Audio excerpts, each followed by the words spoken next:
sekarang gue mau ngomong apa sih? Hai Mams, hari ini kita mau foto di Rumah Harapan Indonesia. Rumah Harapan Indonesia tuh rumah singgah buat anak-anak yang sakit dari satu Indonesia yang ke Jakarta buat perlu tempat tinggal untuk berobat ke rumah sakit besar di Jakarta. Kita mau foto anak-anaknya yang ada hari ini, yang ada di bulan-bulan ini siapa aja.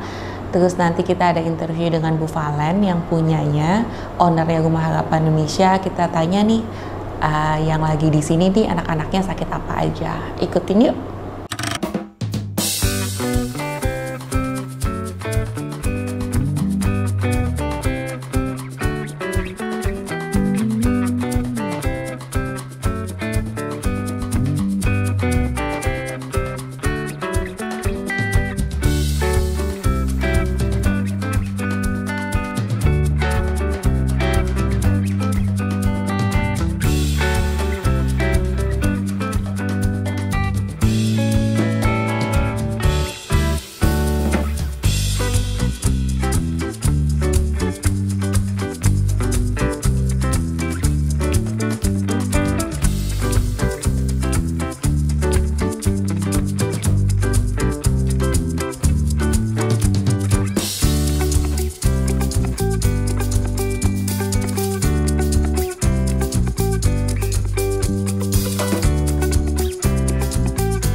Hari ini kita udah selesai foto anak-anak di Rumah Harapan Indonesia. Total tadi ada 8 ya? Lebih? Lebih ya? 8 sampai 10 ya?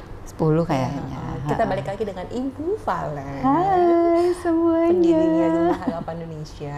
Untuk backgroundnya Rumah Harapan Indonesia, cek video sebelumnya ya. Hari ini kita mau ngobrol-ngobrol soal anak-anak di sini. Iya. Ini yang aku gendong termuda ya? Iya, umurnya baru 3 bulan. Ini 3 bulan. Ini kenapa, Bu? Ini sakit jantung. Ini baru beberapa hari datangnya. Oh, baru. Iya, baru banget dari Sunda. Nah, Sunda. Dia anak ketiga dari pasangan suami istri dari sana, dan anak ini sakitnya sakit jantung, jantung gitu. bocor. Jantung bawaan, kelainan jantung bawaan. Jadi ya. mesti dioperasi bukan? Harus operasi. Tapi untungnya ini cepet dibanding ada banyak anak-anak lain yang biasanya mereka menunggu dulu atau ada yang dibawa ke orang pinter dulu. Jadi akhirnya jadi kadang-kadang nggak kebantu. Jadi banyak anak-anak yang sakit jantung itu akhirnya berpulang karena telat dan nunggu BPJS-nya kan lama gitu, karena kan ngantri kan gitu. Tapi ini udah masuk. Udah diurus. Udah, sekarang lagi proses pemeriksaan dulu sebelum akhirnya nanti operasi. Kalau operasi jantung tuh anak semuda ini bisa? Pasti bisa ya, harusnya bisa dan lebih mudah mungkin ya kalau lebih kecuali ada beberapa kasus kayak waktu itu kami punya adik dampingan dari Semarang, jantungnya di luar. Aduh. Jadi jadi badannya pas lahir begitu. Jadi pas lahir jantungnya di luar, hanya ditutupi kulit gitu. Jadi waktu aku datang ke sana Aku takut banget ngelihatnya karena ditutup pakai itu loh plastik Koko Crunch. Aduh, ditutup begitu, jadi kelihatan di dalam jebret gitu. Aduh takut banget gitu. Dan kami mengusahakan untuk anak ini bisa dioperasi, tapi ternyata nggak bisa karena berat badannya masih terlalu kecil. Jantungnya di luar itu lebih besar dari rongga dadanya karena berat badannya underweight banget. Anak-anak waktu itu umur 5 bulan. Jadi akhirnya sampai saat ini kami masih bantu untuk memulihkan kesehatan, menambah berat badan. Sampai sekarang udah 6 tahun, tapi orang tuanya belum mau berangkat ke sini untuk operasi. Sebenarnya udah bisa. Jadi sampai sekarang itu jantungnya masih di luar, Kak. Aduh 6 tahun nih. Kalau ketemu agak-agak gimana? Kan masih ditutupin kulit. Masih ketutupan kulit, tapi untuk kita yang normal ngelihatnya tuh kayak takut gitu kan. Tapi karena mungkin orang tuanya udah terbiasa. Cuman dia punya bayi lagi. Aman kan?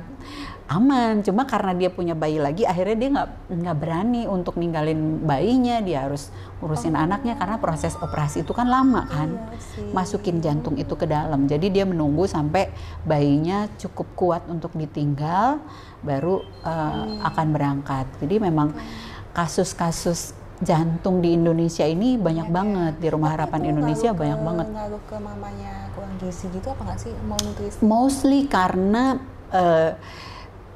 asupan gizi pada saat orang tua hamil itu tidak tercukupi. Ada banyak asupan gizinya. Di samping mungkin faktor-faktor lain kayak eksternal, kita makannya kan belum tentu bersih, belum tentu terbebas dari zat-zat kimia. Itu kan yang kadang-kadang kita nggak sadar ya, kayak misalnya kita makan pakai alat-alat makan atau alat-alat minum yang tidak BPA.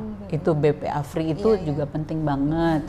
Terus asupan kelengkapan gizi kayak asam folat dan sebagainya itu sangat membantu ketika hamil. Nah, itu yang seringkali tidak disadari oleh orang tua sehingga lahirlah anak-anak yang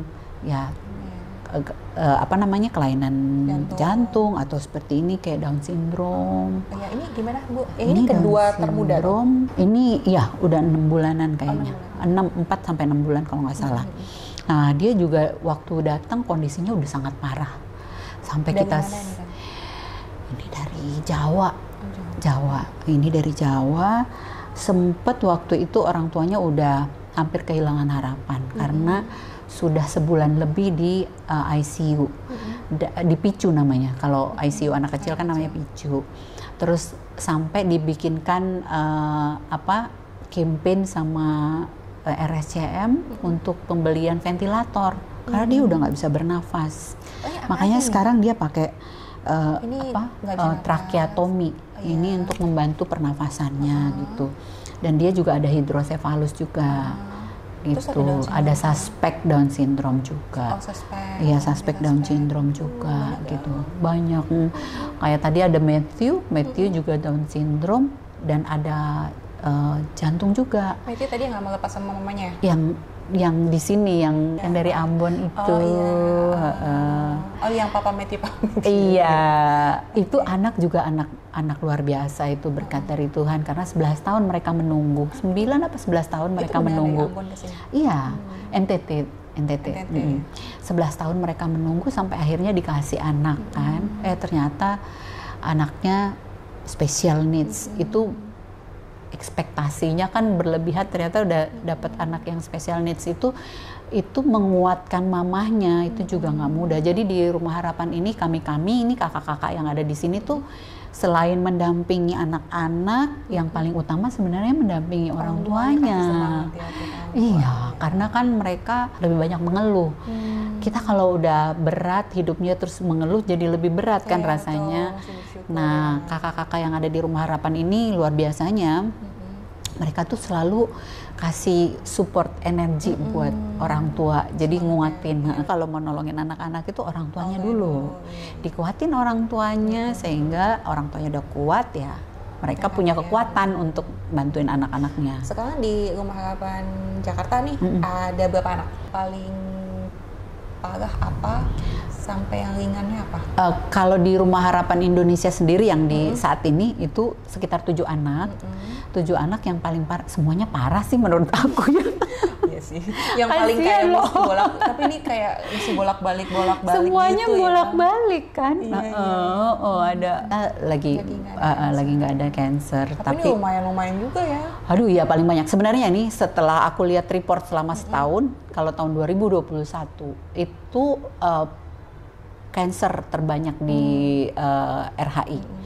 Kankernya 35% terdiri dari ada kanker leukemia paling banyak, terus ada retinoblastoma, ada kanker mata, terus ada kanker tulang, kanker segala macam.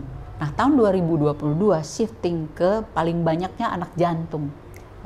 Sakit jantung, jantungan soalnya menghadapi pandemi ya. Pandemi. Jadi jantungnya banyak ya. Orang tuanya mungkin jantungan, jadi anaknya lahir jantungan. Bahkan ada yang udah Down syndrome, kena jantung juga kayak si Matthew kan.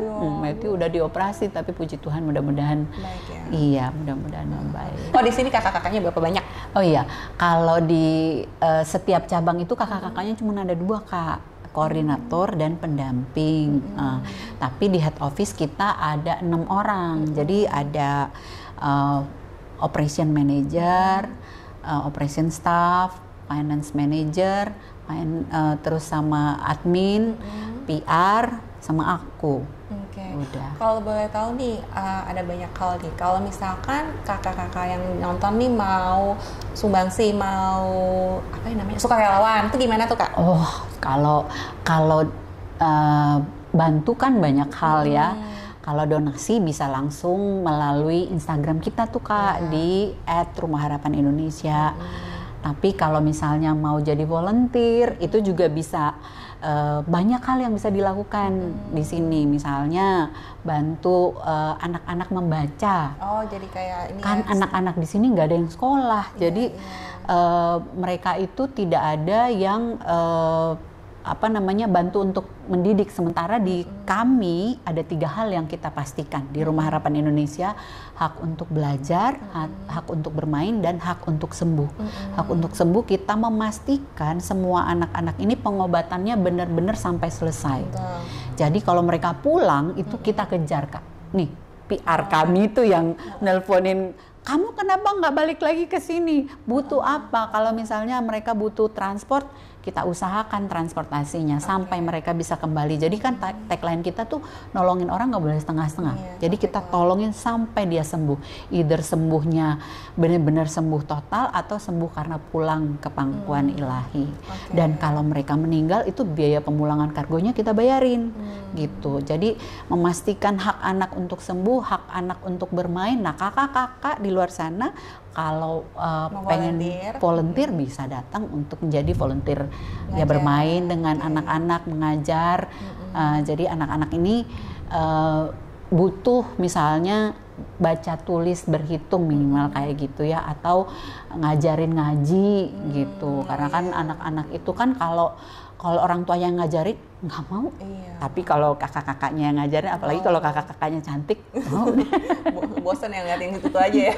Iya, dan lagi itu donasi yang paling penting ya sebenarnya ya, menjelang dari awal 2023 ini itu donasinya semakin berkurang.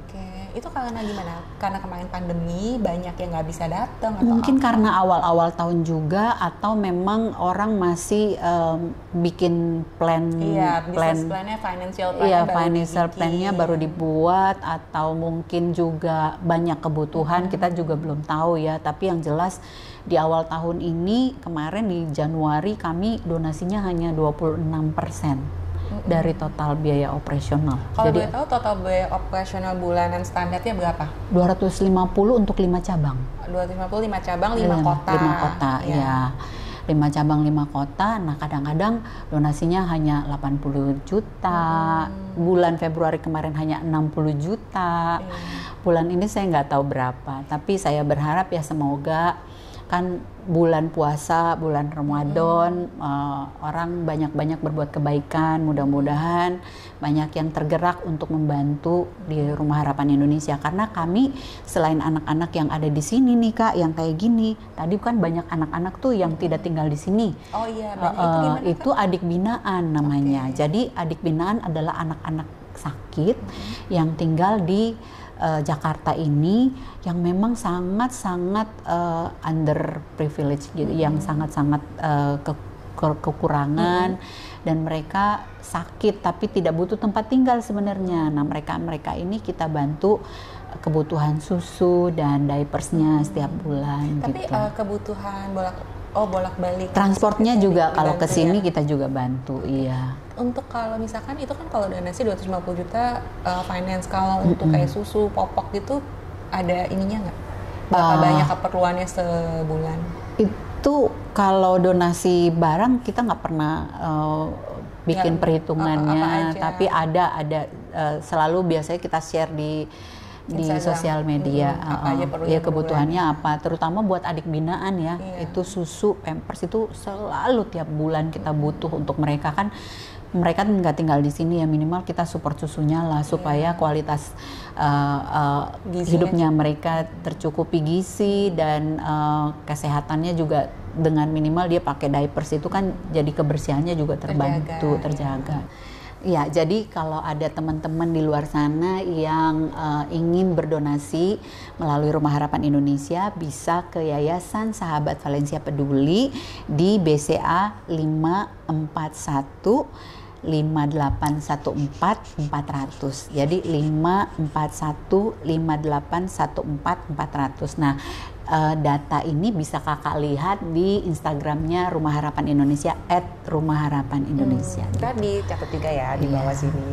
Satu lagi Kak, terakhir, kalau Rumah Harapan Indonesia kerjasama dengan CSR perusahaan nggak, kan biasa sekarang udah ada setiap perusahaan mesti ada SR kan, Sustainability Report, dan salah satunya tuh CSR. Iya Kak. Nah itu gimana Kak? Itu kita senang banget kalau ada perusahaan yang mau bekerja sama dengan RHI, karena seperti kayak Tripod kan, mereka membutuhkan yayasan sosial untuk mereka menyalurkan CSR, company responsibility kan, social responsibility, dan kami sebagai yayasan bisa membantu untuk menyalurkan CSR mereka. Nah, ya jadi di beberapa tahun ini kita udah bekerja sama dengan beberapa brand, dan kita berharap semoga bekerja sama itu nggak putus ya sampai di sini ya, karena kan kita juga nggak tahu ya kedepannya seperti apa. Tapi kita berharap semoga